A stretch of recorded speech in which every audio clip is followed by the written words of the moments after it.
जमाने थे।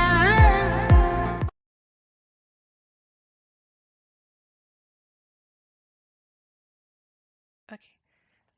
तब हम पढ़ेंगे इंट्रोडक्शन टू एक्टिव डायरेक्टरी। अब देखेंगे कि एक्टिव डायरेक्टरी हमारे पास क्या होती है, क्यों हम यूज़ करते हैं एक्टिव डायरेक्टरी को। और हम देखेंगे कि इसका मतलब कि यूजेज क्या है।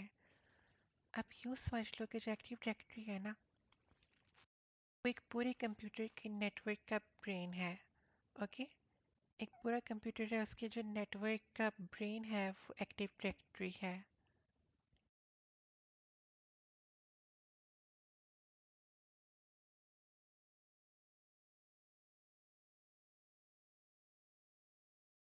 फॉर एग्जाम्पल एक कंपनी है,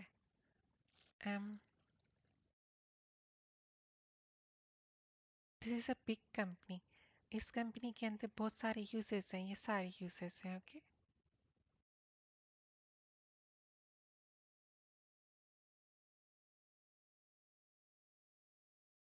तो ये जो हमारे पास बड़े वाला स्क्वायर है ना, ये कंपनी का नेटवर्क है। ओके। ये बड़े वाला स्क्वायर कंपनी का नेटवर्क है, यानी कंपनी यानी कि जो पूरी कंपनी है ना, एक नेटवर्क के साथ कनेक्टेड है।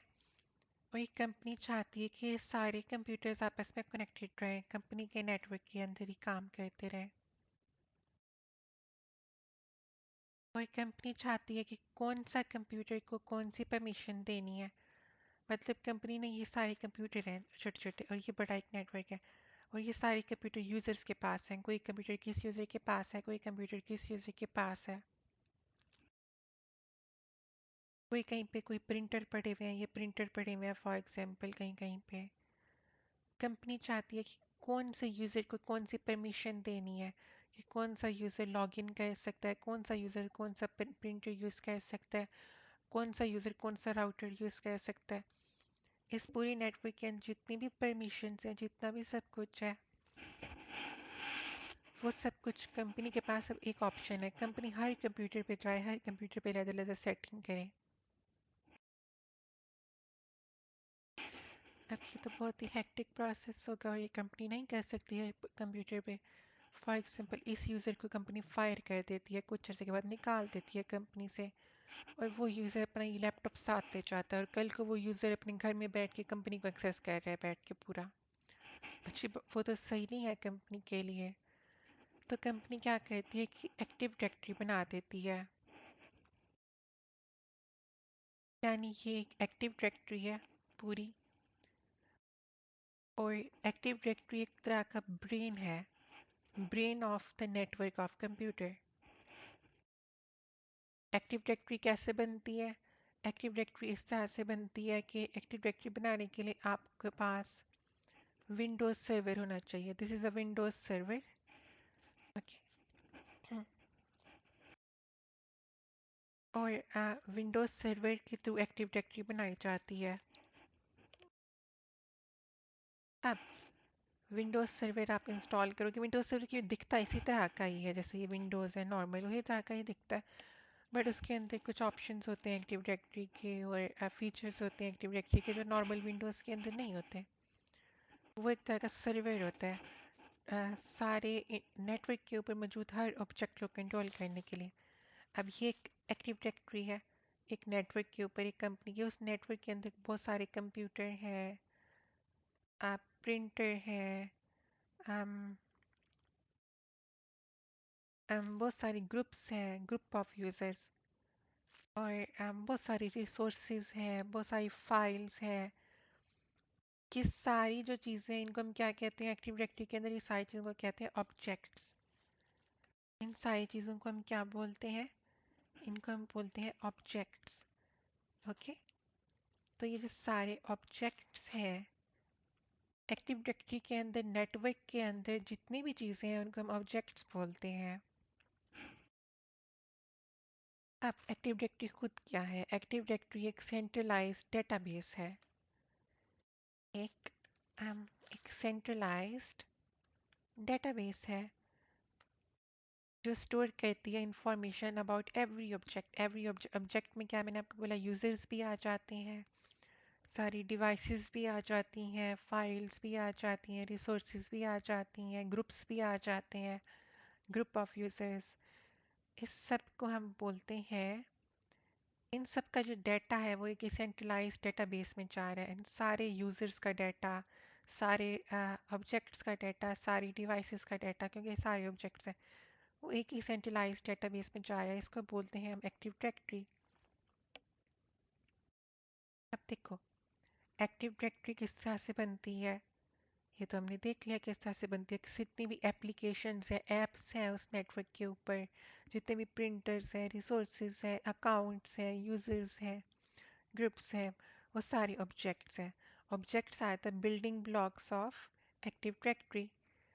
और ये सारे ऑब्जेक्ट्स ये किसी ना किसी फोल्डर्स के अंदर होते हैं ना। फॉर एग्जांपल एक फोल्डर है, पहला फोल्डर, इसको हमने नाम दे दिया HR का। HR का एक फोल्डर है, जैसे विंडोज में फोल्डर होते हैं, उसी HR के फोल्डर के अंदर और तरह से और बहुत सारे फोल्डर हैं। HR1, HR2, HR3, बहुत सारे और फोल्डर हैं। इन सारे फोल्डर्स के अंदर मज़ीद और फोल्डर हैं, उन फोल्डर्स के अंदर मज़ीद और फाइल्स हैं। मतलब फोल्डर्स, फोल्डर्स के अंदर फाइल्स। अब इन चीज़ों को क्या बोलते हैं, इन इस सब को क्या बोलते हैं, फोल्डर्स, फोल्डर्स के अंदर फाइल्स, इसको बोलते हैं हम ऑर्गेनाइजेशनल यूनिट्स या फिर OU। ओके, या फिर ऑर्गेनाइजेशनल यूनिट्स, इसको हम बोलते हैं ऑर्गेनाइजेशनल यूनिट्स या OU। Okay, organisational units. अब जितने भी फोल्डर्स हैं वो सारे हमारे ऑर्गेनाइजेशनल यूनिट्स हैं। अब फॉर एग्जांपल हमारा एक ऑर्गेनाइजेशनल यूनिट है जिसको हमने नाम दे दिया मार्केटिंग डिपार्टमेंट। ओके, अब एक मार्केटिंग डिपार्टमेंट का एक मेन फोल्डर है। अब इस मेन फोल्डर के अंदर यूजर्स हैं, यूजर्स का एक अलग फोल्डर बना दिया। ओके, और हमने इसी मार्केटिंग डिपार्टमेंट के फोल्डर के अंदर हमने कंप्यूटर्स का अलग फोल्डर बना दिया। इसके अंदर हमने मौजूद प्रिंटर्स का अलग फोल्डर बना दिया। ये इसी मार्केटिंग डिपार्टमेंट के फोल्डर के अंदर यूजर्स, कंप्यूटर्स, प्रिंटर्स, इन सब के अलग अलग फोल्डर बना दिए। तो ये एक क्या है, ये एक ऑर्गेनाइजेशनल यूनिट है, मार्केटिंग डिपार्टमेंट। इस ऑर्गेनाइजेशनल यूनिट के अंदर डिफरेंट फोल्डर्स हैं। ओके, इन फोल्डर्स के अंदर मजीद फोल्डर्स हो सकते हैं, फाइल्स हो सकती हैं। तो इसको क्या कहते हैं, ऑर्गेनाइजेशनल यूनिट या OU। अब अब देखो, अब हम आते हैं एक मेन कॉन्सेप्ट की तरफ जिसको हम बोलते हैं डोमेन्स। डोमेन्स क्या होती हैं एक्टिव डायरेक्टरी के अंदर, यूँ समझ लो। um, एक एक्टिव डायरेक्टरी है ना, एक्टिव डायरेक्टरी पूरा एक सिटी है। एक्टिव डायरेक्टरी जो पूरी है ना, ये पूरी एक्टिव डायरेक्टरी एक पूरा एक शहर है। ओके, उस पूरे शहर के अंदर मोहल्ले भी हो सकते हैं। मतलब कि जो इतना सा मोहल्ला है, ये एक और मोहल्ला है, ये एक मोहल्ला है, ये एक मोहल्ला है। हर मोहल्ले के अंदर कुछ ऑब्जेक्ट्स हो सकते हैं, ग्रुप्स हो सकते हैं, रिसोर्सेज हो सकती हैं, डिवाइसेस हो सकती हैं। ऐसा होल वो पूरा एक शहर है, और शहर के अंदर बहुत सारे मोहल्ले हो सकते हैं। ऐसे ही है ना, बहुत सारे मोहल्ले हो सकते हैं, मोहल्लों के अंदर मजीद मोहल्ले हो सकते हैं। अब देखो डोमेन्स किस तरह से यहाँ पे होती हैं। फॉर एग्जाम्पल यहाँ पे एक हमारी डोमेन है, लेट्स से krarskin.com। ओके, ये एक डोमेन है हमारी krarskin.com। अब जो krarskin.com है, इस डोमेन के अंदर कुछ यूज़र्स हैं, कुछ यूज़र्स के प्रिंटर्स हैं, कुछ डिवाइसेस हैं, कुछ फाइल्स हैं, कुछ डेटाबेसेस हैं, कुछ लॉग की फाइल्स हैं, कुछ रिसोर्सेज हैं। और इसी डोमेन के अंदर मज़ीद डोमेन्स हो सकती हैं। For example let's say in future हम krarskin की मज़ीद डोमेन्स बना देते हैं, dubai.krarskin.com। ओके, या फिर मज़ीद एक और डोमेन बना देते हैं US.krarskin.com। usa.craftskin.com. अब ये जो डोमेन है, ओके, अब ये जो डोमेन है, इन डोमेन्स के अंदर जो मेन ये डोमेन के चिल्ड्रन है, ओके, ये एक हायरार्की ऑफ डोमेन है, hierarchy of domains, hierarchy of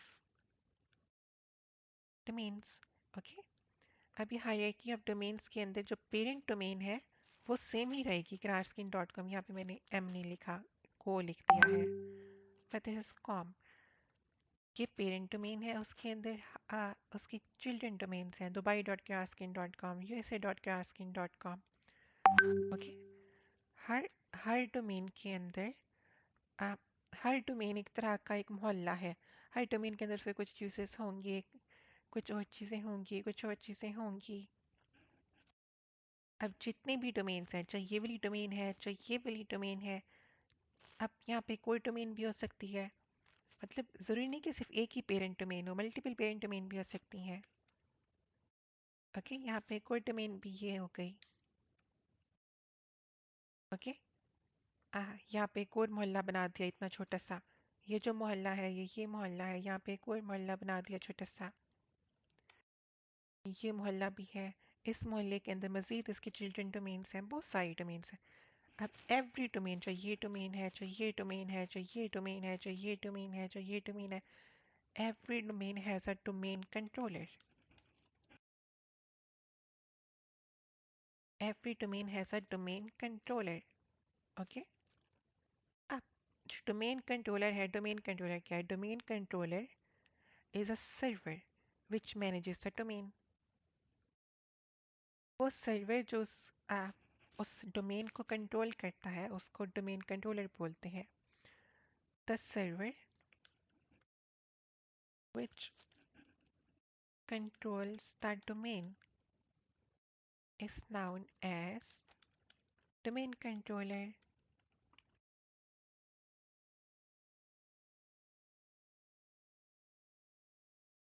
Okay?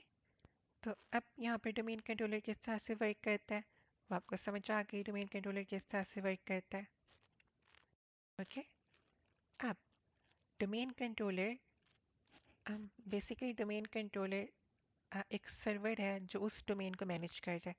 यानी हर डोमेन का अपने एक अलग सर्वर होता है जो उस डोमेन को होस्ट कर रहा होता है या मैनेज कर रहा होता है, जो उस डोमेन को कंट्रोल कर रहा होता है, एक अलग सर्वर होता है। वही डोमेन कंट्रोलर होता है, डिफरेंट सर्विसेज भी प्रोवाइड करता है।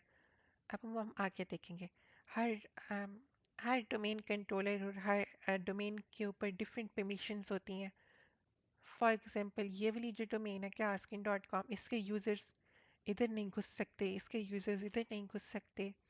तो हर डोमेन एक दूसरे से सेपरेट हुई भी होती है। हर डोमेन के अंदर डिफरेंट रूल्स होते हैं, डिफरेंट परमिशंस होती हैं, डिफरेंट ग्रुप्स ऑफ यूज़र्स होते हैं, डिफरेंट फाइल्स होती हैं। अब हम पढ़ेंगे व्हाट आर ट्रीज। हम पहले पढ़ेंगे what are trees. Trees are nothing but children of domains. जब हम किसी भी डोमेन के बहुत सारे चिल्ड्रन बनाते हैं इस तरह से, एक डोमेन थी उसके हमने बहुत सारे चिल्ड्रन बना दिए, dubai.craftskin, usa.craftskin, ये उस डोमेन के ट्रीज बन गए, ठीक है। ये उस डोमेन के ट्रीज बन गए, ट्रीज। इस डोमेन के क्या बन गए? ट्रीज बन गए। अब अब देखो, अब हम पढ़ते हैं। अब ट्रीज को आप समझ आ गए, मतलब एक ही डोमेन के अंदर मतलब उसको मजीद मोहल्ले बना दिए। अब ये एक पूरी डोमेन थी ना, अब इसके अंदर मजीद मोहल्ले बना दिए, तीन तीन चार और मजीद मोहल्ले बना दिए। उन मजीद मोहल्लों के अंदर डिफरेंट यूजर्स, डिफरेंट फाइल्स, हर किसी की अपनी अलग से परमिशंस, रोल्स, ग्रुप्स, सारी चीज़ें अलग अलग, बाउंड्रीज हर किसी की अलग अलग हो गई। अब ये तो हो गया ट्रीज। अब हम पढ़ते हैं व्हाट आर फॉरेस्ट। पहले पहले हमने पढ़ा डोमेन, हर डोमेन का एक डोमेन कंट्रोलर होता है जिसको कंट्रोल करता है। फिर हमने पढ़ा ट्रीज क्या होते हैं, ट्रीज ये होते हैं। अब हम पढ़ते हैं what are forest. What are forest. अब फॉरेस्ट क्या होते हैं? जब हम जब हमारा फॉरेस्ट, इस पूरे सिटी को फॉरेस्ट कहते हैं, जो पूरा एक ये शहर है ना जिसके अंदर बहुत सारी डोमेन्स है, वो एक फॉरेस्ट है। अब फॉरेस्ट क्या है? फॉर एग्जाम्पल अब हमारा एक ही ये है, एक ही पूरा एक्टिव डायरेक्टरी है। ये पूरी एक एक्टिव डायरेक्टरी है। इसके अंदर एक तो ये डोमेन है, साथ ये भी डोमेन है, साथ ये भी डोमेन है, और हर डोमेन की मज़ीद चिल्ड्रन डोमेन है। हम usa.sana.com, pakistan.sana.com, usa.hamid.com, pakistan.hamid.com, या फिर इसके अलावा कुछ और भी हो सकती हैं, कुछ भी। और क्लास की ये मज़ीद चिल्ड्रन डोमेन, यानी बहुत सारी डोमेन्स, हर डोमेन की उसकी चिल्ड्रन डोमेन्स। और ये जो पूरी एक्टिव डायरेक्टरी होती है, इसको हम बोलते हैं फॉरेस्ट। ओके, ये um, एक पूरा फॉरेस्ट होता है। अच्छा, आपका मैसेज आ रहा है, मैं आपको वो um, एआई का वो करवा दूँ, फिर आई मैं continue from here. Okay, I am back. Okay, तो अब हमने पढ़ लिया ट्रीज क्या होते हैं, फॉरेस्ट क्या होते हैं, और डोमेन्स खुद क्या होती हैं। डोमेन कंट्रोलर क्या होता है? हर हर जो डोमेन है उसका एक डोमेन कंट्रोलर होता है, जो उसको एक सर्वर होता है जो उस डोमेन को मॉनिटर एंड कंट्रोल करता है। ओके, तो अब हम आगे देखते हैं कि क्या चीज़ किस तरह से वर्क करती है। अब हम सबसे पहले देखते हैं डोमेन कंट्रोलर को, डीसी, डोमेन कंट्रोलर। अब डोमेन कंट्रोलर की क्या क्या काम है? डोमेन कंट्रोलर का सबसे पहला जो फंक्शन है वो है लॉगिन या ऑथेंटिकेशन। ओके, ऑथेंटिकेशन कराना, ठीक है, या लॉगिन कराना यूज़र्स को, वो डोमेन कंट्रोलर का काम है। जितने भी यूज़र्स उस डोमेन के अंदर हैं, उस डोमेन का डोमेन कंट्रोलर डिसाइड करता है कि कौन लॉगिन कर सकता है, कौन नहीं कर सकता। जिस यूज़र के पास पासवर्ड होगा वही कर सकेगा ना, बट वो पासवर्ड चेक कौन करता है कि यूज़र ने सही पासवर्ड डाला है, गलत पासवर्ड डाला है? वो डोमेन कंट्रोलर ने डाला है। वो डोमेन कंट्रोलर कहता है कि कौन सा यूज़र उस डोमेन के अंदर उस पूरी एक्टिव डायरेक्टरी को एक्सेस कर सकता है, यानी नेटवर्क को एक्सेस कर सकता है। वो डोमेन कंट्रोलर के अंदर, वो डोमेन के अंदर डोमेन कंट्रोलर दिखता है ये चीज़। और इसका दूसरा फंक्शन होता है ऑथोराइजेशन। पहला था ऑथेंटिकेशन, ऑथेंटिकेशन, दूसरा है ऑथोराइजेशन। ऑथोराइजेशन का मतलब है कि हम हर यूज़र या हर ऑब्जेक्ट या हर चीज़ को परमिशन देना कि किसको क्या परमिशन हासिल है, उसके रूल्स बनाना कि किसको क्या परमिशन हासिल है, किसको क्या परमिशन हासिल नहीं है, इसको ऑथराइजेशन बोलते हैं। और इसके तीसरा फंक्शन है रेप्लिकेशन, यानी कि बैकअप। जितना भी डाटा है उसको डुप्लिकेट कर दे, उसका बैकअप बना के रखे, ताकि बाद में फ्यूचर में कोई मसला हो तो हम बैकअप से उसको कर लें। ये सारे फंक्शंस हैं डोमेन कंट्रोलर के। ओके, लॉगिन, ऑथराइजेशन और रेप्लिकेशन, बैकअप। अब इसके बाद हमारे पास एक और चीज़ आ जाती है जिसको हम बोलते हैं ग्लोबल कैटलॉग। क्या बोलते हैं? Global catalogue. अब ग्लोबल कैटलॉग क्या होता है? ग्लोबल कैटलॉग इज़ नथिंग बस बट एक यूँ समझ लो, एक सर्च इंजन है, एक सर्च फंक्शनैलिटी है। एक सर्च फंक्शनैलिटी है इस पूरी एक्टिव डायरेक्टरी की। इसके थ्रू हम सर्च कर सकते हैं कि कौन सा ऑब्जेक्ट कहाँ पे पड़ा हुआ है, कौन सा ऑब्जेक्ट कहाँ पे है। हम किसी भी ऑब्जेक्ट को सर्च कर सकते हैं, हम किसी भी चीज़ को सर्च कर सकते हैं, किसी भी इंफॉर्मेशन को। इसको बोलते हैं global catalogue, global catalogue. Okay,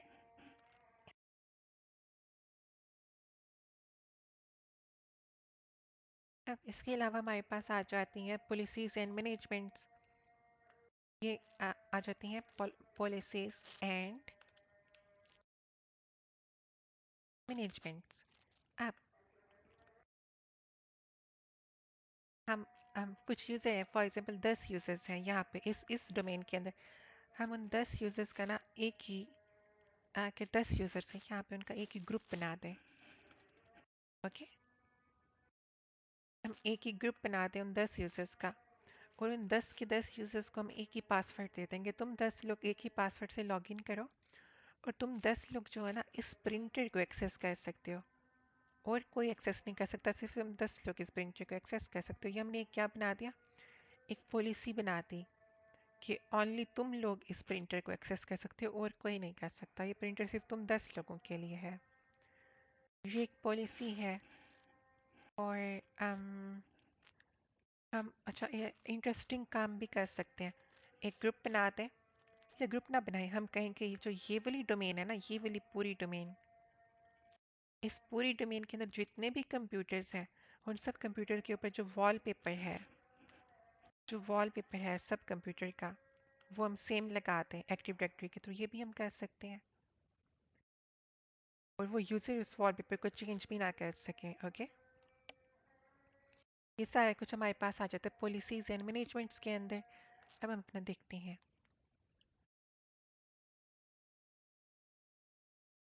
हम active directory is a fundamental directory service पढ़ लिया हमने। एक्टिव डायरेक्टरी क्या कहते हैं? सेंट्रलाइज्ड मैनेजमेंट, एक सेंट्रलाइज्ड डेटाबेस है। ओके, एक एक सेंट्रलाइज्ड डेटाबेस है जिसके अंदर बहुत सारे ऑब्जेक्ट्स हैं। शुरू कहाँ से होती है? ऑब्जेक्ट से। बहुत सारे ऑब्जेक्ट हैं, everything is object. Authentication, authorisation, group के अंदर पुलिस से इन्फोर्समेंट हो सकती है।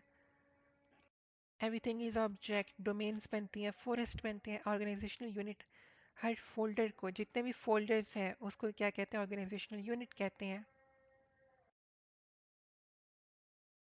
मार्केटिंग डिपार्टमेंट के अंदर यूजर्स का फोल्डर, कंप्यूटर का फोल्डर, प्रिंटर का फोल्डर, ये सारे फोल्डर्स को हम ऑर्गेनाइजेशनल यूनिट कहते हैं। मार्केटिंग डिपार्टमेंट का एक ऑर्गेनाइजेशनल यूनिट है। फॉरेस्ट पढ़ लिया आपने, डोमेन्स पढ़ लिया। ट्रीज यहाँ पे इनने मिस कर दिया, ट्रीज का नहीं जिक्र किया, बट हमने पढ़ लिया ट्रीज ये होते हैं। These are the trees. और फॉरेस्ट, सबको फॉरेस्ट कहते हैं। पूरी जो एक्टिव डायरेक्टरी है पूरा एक फॉरेस्ट है। ओके, और अब हम लिखा हुआ एक्टिव डायरेक्टरी को कैसे बनाते हैं। एक्टिव डायरेक्टरी को बनाने के बाद विंडोज सर्वर होना चाहिए। ये हमें पहले से पता है कि विंडोज सर्वर जब तक नहीं होगा तब तक हम एक्टिव डायरेक्टरी नहीं कर सकते हैं। उसके बाद वो कह रहे हैं एक्टिव डायरेक्टरी की डोमेन सर्विसेज कौन सी हैं। एक्टिव डायरेक्टरी ऑफर्स सम डोमेन सर्विसेज। ओके, अब कोई भी डोमेन जिसके पास एक डोमेन कंट्रोलर है, ओके, कोई भी डोमेन जिसके पास एक डोमेन कंट्रोलर है, उसको हम डोमेन सर्विस बोलेंगे। अब उसके पास कोई डोमेन सर्विसेज भी आ गई हैं बहुत सारी। इसको बनाते कैसे? हम इसका सर्वर, एक्टिव डायरेक्टरी, हम पूरा सर्वर ओपन करते हैं, विंडोज सर्वर। हम ऐड रूल्स एंड फीचर के बटन पे क्लिक करते हैं। ओके, फिर उधर से हम active directory domain service role को टिक कर देते हैं। फिर वहाँ से जब इंस्टॉल हो जाता है तो वहाँ पे ऑप्शन आता है promote the server to domain controller, उसको हम टिक कर देते हैं। फिर उसके बाद हम फॉरेस्ट बना सकते हैं, डोमेन्स बना सकते हैं। इस पूरी चीज़ को कहते हैं एक्टिव डायरेक्टरी डोमेन सर्विसेज। इस पूरी चीज़ को कहते हैं active directory domain services. Okay, अब आ जाता है हमारे पास एक्टिव डायरेक्टरी के objects, EDUC, active directory users and computers.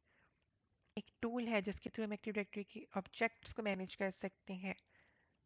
अब देखो जितने भी एक्टिव डायरेक्टरी के ऑब्जेक्ट्स हैं जिसमें हमारे पास कंप्यूटर्स आ सकते हैं, प्रिंटर्स आ सकते हैं, रिसोर्सेज, फाइल्स, इन सब को मैनेज करने के लिए यहाँ पे एक ADUC होता है, active directory users and computers. ये एक टूल होता है एक्टिव डायरेक्टरी के ऊपर, इसके थ्रू हम सबको कर सकते हैं, मैनेज कर सकते हैं। हम सबके पासवर्ड सेट कर सकते हैं। देखो ना, हमने यहाँ पे डिस्कस किया कि बहुत सारे कंप्यूटर्स हैं। अब हमने इस ग्रुप को पासवर्ड दिया, बट पासवर्ड देंगे कैसे? वो एक टूल है ADUC, active directory user computers, active directory users and computers. Okay, उसके थ्रू हम दे सकते हैं। हम न्यू यूजर बना सकते हैं, ADUC पे आएंगे, हम हम ऑर्गेनाइजेशनल यूनिट पे जाएंगे, या कोई भी डोमेन सेलेक्ट करेंगे, या कोई फोल्डर सेलेक्ट करेंगे। उस फोल्डर के अंदर हम एक न्यू बनाएंगे, न्यू यूज़र बनाएंगे, यूज़र की डिटेल लिखेंगे, उसका पासवर्ड सेट करेंगे, फिनिश कर देंगे, वो एक नया यूज़र बन जाएगा। ये होता है हमारे पास यूज़र के अकाउंट के हम पासवर्ड उनके रीसेट कर सकते हैं। हर यूज़र को किसी डोमेन में डाल सकते हैं, हर यूज़र को कुछ सर्टेन चीज़ों का एक्सेस दे सकते हैं, कुछ एक्सेस ले सकते हैं, कुछ चीज़ों को उनको ऑथेंटिकेट कर सकते हैं, कुछ चीज़ों को हम ऑथराइज कर सकते हैं, उनको किसी ऑर्गेनाइजेशनल यूनिट में डाल सकते हैं, किसी फोल्डर के अंदर डाल सकते हैं, किसी डोमेन के अंदर डाल सकते हैं। हम उसको किसी ग्रुप के अंदर डाल सकते हैं। ग्रुप्स होते हैं, मैंने आपको बताया ना, यहाँ पे हम एक ग्रुप बना सकते हैं 10 लोगों का, और हम कहीं वो 10 लोग ही सिर्फ इस प्रिंटर को एक्सेस कर सकते हैं। हम ग्रुप्स बना सकते हैं, ग्रुप्स के थ्रू परमिशन दे सकते हैं कि ये इस प्रिंटर को एक्सेस कर सकता है, ये इस चीज़ को एक्सेस कर सकता है।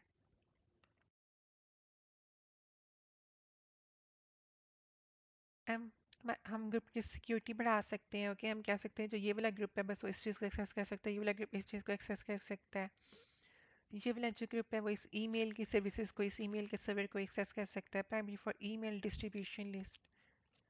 ओके, ये वाला इस ईमेल को इस इन ईमेल के सर्वर को एक्सेस कर सकता है, ये वाला एसएमटीपी को एक्सेस कर सकता है, ये वाला इसको एक्सेस कर सकते हैं। हम डिफरेंट हर तरह की परमिशंस दे सकते हैं और ले भी सकते हैं परमिशंस। हर ग्रुप के कुछ स्कोप्स होते हैं, यूनिवर्सल, ग्लोबल, डोमेन, लोकल। अब डोमेन लेवल स्कोप्स जो होते हैं, हमने पढ़ लिया कि Craftskin.com एक डोमेन लेवल स्कोप है। उस डोमेन लेवल स्कोप के ऊपर कुछ परमिशंस दे सकते हैं, और एक उसका ग्लोबल स्कोप है। ओके, डोमेन लेवल मतलब कि जितनी उस डोमेन के अंदर की रिसोर्सेज हैं, हर वो रिसोर्सेज जो सिर्फ उसी डोमेन के अंदर है, हर वो यूजर्स जो उस डोमेन के अंदर है, वो किसी भी रिसोर्स को एक्सेस कर सकते हैं ग्लोबली। यूनिवर्सल, वो फॉरेस्ट के अंदर किसी भी को एक्सेस कर सकते हैं। फॉर एग्जांपल हम डोमेन को पढ़ते हैं पहले। डोमेन लोकल, डोमेन लोकल का मतलब है जितने भी यूज़र क्रास्किन के ऊपर हैं, craftskin.com, वो craftskin.com के अंदर मौजूद हर चीज़ को एक्सेस कर सकते हैं। ओके, लोकल परमिशंस हम दे सकते हैं। ग्लोबल परमिशंस का मतलब है कि जितने भी उस डोमेन के साथ उसकी ट्रीज हैं, ट्रीज जितने भी ट्रीज हैं, ये वाले ट्रीज, हम परमिशन दे सकते हैं कि ये वाला जो यूज़र craftskin.com के दुबई के अंदर है वो यूएसए की को भी एक्सेस कर सकता है या नहीं कर सकता, या कोई भी परमिशन हम उनको असाइन कर सकते हैं कि कोई अगर यूज़र यूएसए वाले के अंदर है तो वो दुबई को कर सकते हैं, दुबई वाला है तो यूएसए को कर सकता है। ये परमिशन हम सेटअप कर सकते हैं। यूनिवर्सल का मतलब पूरे फॉरेस्ट के अंदर कुछ भी परमिशन दे सकते हैं। हम न्यू ग्रुप्स बना सकते हैं। न्यू ग्रुप बनाने के लिए हमें एक्टिव डायरेक्टरी यूजर्स के अंदर जाना पड़ेगा। Active directory users and computers, वहाँ से ऑर्गेनाइजेशनल यूनिट्स के अंदर जाना पड़ेगा, और वहाँ से हमें न्यू ग्रुप पे जाना पड़ेगा। ठीक है, पहले पहले तो फोल्डर के अंदर जाएंगे ना, जिस फोल्डर के अंदर ग्रुप बनाना है, फिर उस न्यू ग्रुप पे जाना पड़ेगा। उस ग्रुप के अंदर उसकी सिक्योरिटी स्कोप सेट करनी पड़ेंगी, उसकी परमिशन सेट करनी पड़ेंगी, और उसके अंदर डिजायर्ड ऑब्जेक्ट्स डाल दो, जिन जिन ऑब्जेक्ट्स को डालना है। um, हम किसी भी ग्रुप के अंदर मेंबर्स को ऐड कर सकते हैं, रिमूव कर सकते हैं। ओके, हम किसी भी एडीयूसी में जाएंगे, किसी भी ग्रुप को ओपन करेंगे, उसके ऊपर मेंबर्स का ऑप्शन होता है, मेंबर्स पे क्लिक करेंगे, यूजर्स को ऐड भी कर सकते हैं, रिमूव भी कर सकते हैं।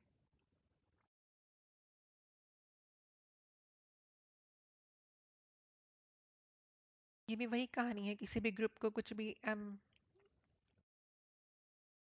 परमिशंस दे सकते हैं। कह रहे केयरफुली परमिशंस दो ताकि कोई मसला ना हो। डोमेन लेवल पे भी केयरफुली परमिशंस दो, ट्री लेवल पे भी केयरफुली परमिशन दो। एक्टिव डायरेक्टरी की बेस्ट प्रैक्टिसेस ये कम से कम परमिशंस दो, लीस्ट परमिशंस। रेगुलरली चेक करते रहो कि कौन से मेंबर्स को, ग्रुप मेंबर्स को कौन कौन सी परमिशंस दी हुई है।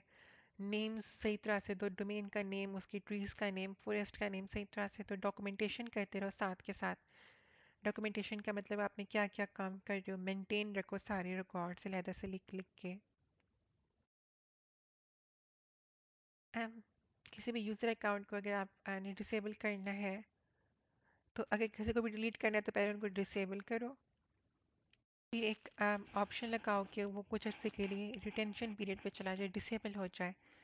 फिर उनका ऑडिट करो कि अगर इस यूज़र अकाउंट ने इतने से लॉग इन नहीं किया तो उसको अकाउंट ही डिलीट करे। तो ये सिंपल वही कहानी है पूरी। आप यहाँ पे लॉग्स होते हैं, हर डोमेन के लॉग्स होते हैं, वो लॉग्स पढ़ते रहो कि कोई यूज़र कोई गलत काम तो नहीं कर रहा, उनके एक्सेस पढ़ते रहो। अकाउंट्स देखते रहो, सब कुछ देखते रहो, ये सारी कहानियाँ है।